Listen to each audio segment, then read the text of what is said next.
आज मैं आपको बताऊंगा मेरे शेयर्स जो कि मेरे पोर्टफोलियो में है।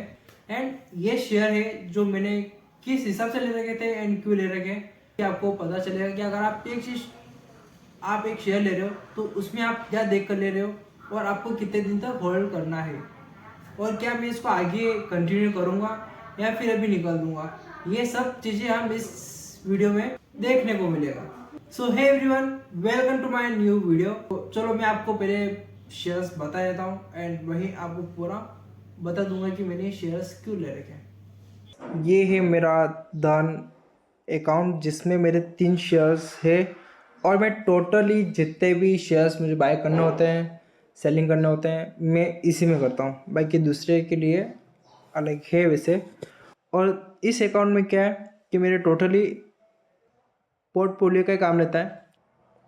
जो मेरे पोर्टफोलियो है उसमें 3 शेयर्स पड़े हैं।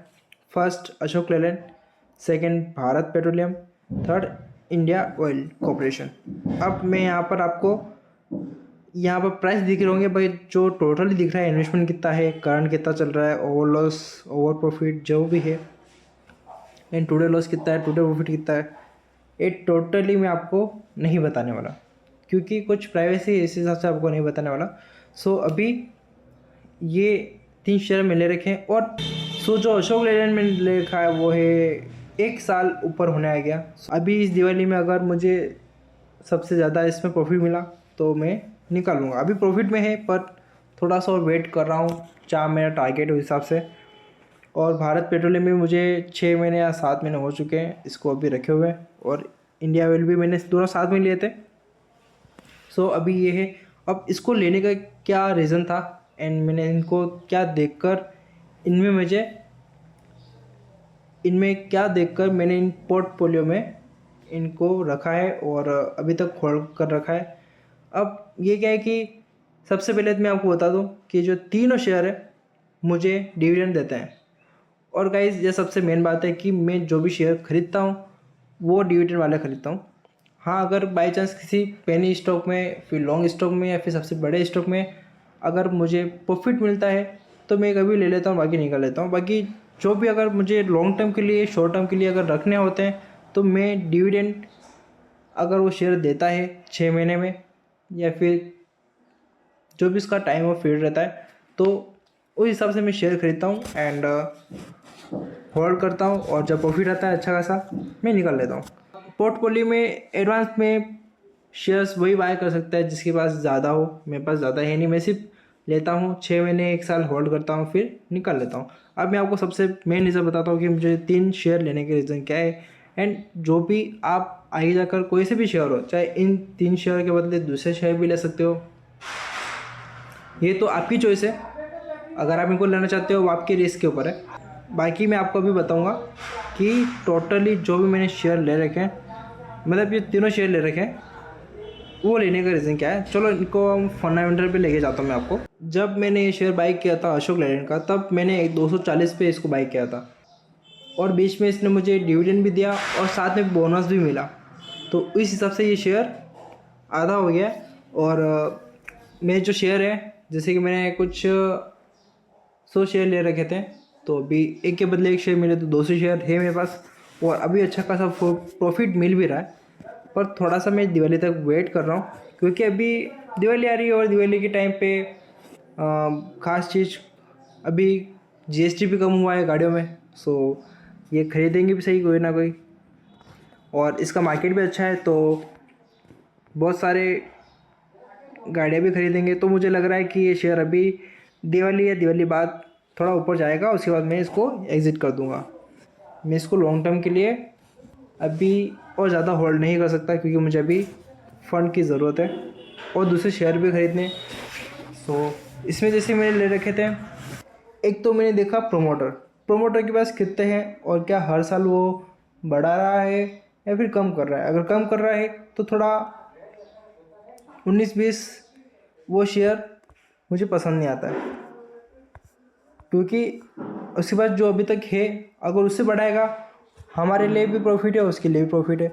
सो कुछ पॉइंट ऑफ देख के मैं कुछ शेयर लेता हूँ एंड पोर्टफोलियो में पड़े रहते हैं। सो इसका मार्केट कैपिटल भी अच्छा है, एंड पी रेशो भी अच्छा है, डिविडेंड भी देता है। इसने मुझे 2 बार डिविडेंड दिया है। अगर यहाँ पे आपको बताना होगा तो मैं बता देता हूँ, शायद यहाँ पे है नहीं।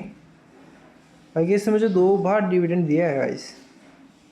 एंड फाइनेंस की बात करें तो गाइस ये देख लो, आप जो भी आप शेयर खरीद रहे हो आप उसमें फंडामेंटल देख के खरीदोगे।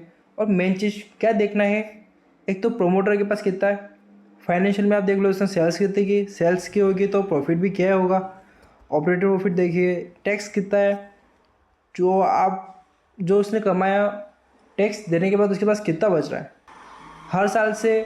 जैसे कि उसने 2024 में कितना प्रॉफिट किया और 2025 में उसने कितना प्रॉफिट किया है। अगर हर साल ग्रोथ हो रही है तो शेयर सही है, और अभी के लिए उसमें आप होल्ड कर सकते हो और आगे इन्वेस्टमेंट कर सकते हो। एंड बहुत सारी ऐसी चीज़ें हैं जिसमें आप फंडामेंटल में देख देख कर उसको होल्ड कर सकते हो। और मेन चीज़ में अगर आपको लग रहा है कि लॉन्ग टर्म के लिए इन्वेस्टमेंट करना है तो एक चीज़ ध्यान रखना कि मार्केट में कि उस शेयर में आपको मेन चीज़ देखनी है कि हर साल वो वर्क कर रहा है या नहीं। अब वो कैसे पता चलेगा, वो आपको पता चलेगा उसके एक्सपेंसेस से, उसके सेल्स से, उसके प्रॉफिट से। आप हर ये चीज़ आपके ऊपर पॉइंट ऑफ व्यू लेके देखिए कि इसमें कैसे हम शेयर्स को बाय कर सकते हैं। सेम एज इट इज़ मैंने भारत पेट्रोलियम में भी किया है और IOC में किया कि उस टाइम उसकी न्यूज़ अच्छी आई, मैंने लिए, बीच में प्रॉफिट भी आया, डिविडेंड भी आया। मैं एक बार तो मैंने प्रॉफिट निकाल लिया, अब पड़ा है मूल जो वापस प्रॉफिट आएगा तो मैं निकाल लूँगा। और ऐसे बहुत सारे तरीके हैं जिसमें आप शेयर्स ले सकते हो। एंड ये जो मेरे पास 3 शेयर्स है, हालांकि मैं आपको टोटली इन्वेस्टमेंट नहीं बता सकता, पर्सनल रीज़न है। और जो भी मैंने इन्वेस्टमेंट कर रखे हैं अमाउंट वगैरह, अभी लॉस है प्रॉफिट है, वो मैं नहीं बता सकता। सो आप ये दे सकते हो, 3 शेयर्स हैं एंड कैसे मैंने बाय कर रखे हैं एंड टोटल इसकी बैलेंस शीट देखिए। सो एनीवेज मेन चीज़ आपको बैलेंस शीट देखनी है, फाइनेंशियल देखना है। एंड हाँ गाइस, ये ध्यान रखना कि अगर कंपनी के हर क्वार्टरली रिजल्ट आते हैं तो आपको देखना ज़रूरी है। अगर आप उसके शेयर्स पड़े हैं तो क्वार्टर रिजल्ट देखिए, आपको प्रॉफिट भी होगा, क्योंकि अच्छे नतीजे आएंगे तो मार्केट ऊपर जाएगा एंड ख़राब आएंगे तो मार्केट थोड़ा नीचे भी जाएगा। तो आपको रुकना है या फिर उस शेयर को एग्जिट करना है, वो आप इससे आइडेंटिफाई कर सकते हो। सो ये है मेरे शेयर्स। सो अभी आपने जो मेरे शेयर्स देखे, जब मेरे पास बजट था और मुझे लगा कि अब मार्केट नीचे जाने वाला है, सो मुझे कुछ सपोर्ट पे, मेन सपोर्ट पे मुझे ऐसे शेयर्स दिखे जो मुझे डिविडेंड भी दे सके एंड मुझे आगे जाकर उसको प्रॉफिट भी मिल सके। और अभी ये जो शेयर है, अगर दिवाली पे थोड़े ऊपर आए, ग्रोथ हुए, मुझे अच्छा प्रॉफिट होगा तो मैं सारे निकाल दूंगा, क्योंकि मुझे और नए शेयर लेना है, इन्हीं के पीछे नहीं भागना है। बहुत दिन हो गए, क्योंकि लेवल अप बढ़ने के लिए कुछ ना कुछ तो करना ही पड़ता है। सो अभी मेरे पास फंड भी इतना ही है, सो मैं इन शेयर को निकालना नहीं चाहता पर मुझे निकालना पड़ेंगे, क्योंकि प्रॉफिट में भी अभी आ ही रहा हूँ और मुझे लग रहा है कि दिवाली पे थोड़ा कुछ प्रॉफिट आएगा। और वैसे भी डिविडेंड तो मुझे मिल ही रहा है और डिविडेंड मिल भी गया है, मिल भी रहा है। और अब बारी है, अगर दिवाली पे अच्छा मौका होगा, अच्छा प्रॉफिट होगा तो इनको मैं क्लोज कर दूंगा एंड नई एंट्री लूँगा या फिर नए शेयर्स लूँगा, कुछ ना कुछ तो करेंगे। पर हाँ गाइस, इन्वेस्टमेंट करते रहो एंड सबसे बड़ा काम यही होना चाहिए, अगर आपके पास पैसा है तो इन्वेस्टमेंट ज़रूरी है। एंड इस वीडियो हम ये एंड करते हैं। एंड अगर आपको ये वीडियो पसंद आया हो तो आपके फ्रेंड्स को, आपके रिलेटिव को सेंड करो, तो ताकि वो भी जान सके कि हम इन्वेस्टमेंट कितना ज़रूरी है हर चीज़ में। चाहे आप रियल एस्टेट में करो, चाहे शेयर्स में करो, चाहे आप FD कर लो, इन्वेस्टमेंट करना ज़रूरी है। अगर ये वीडियो आपको पसंद आया तो लाइक कर लेना, कमेंट में बता देना आपको कौन से रिलेटेड वीडियो चाहिए। सो इस वीडियो को हम यही एंड करते हैं, तब तक के लिए चैनल को सब्सक्राइब कर लेना एंड वीडियो को लाइक कर लेना।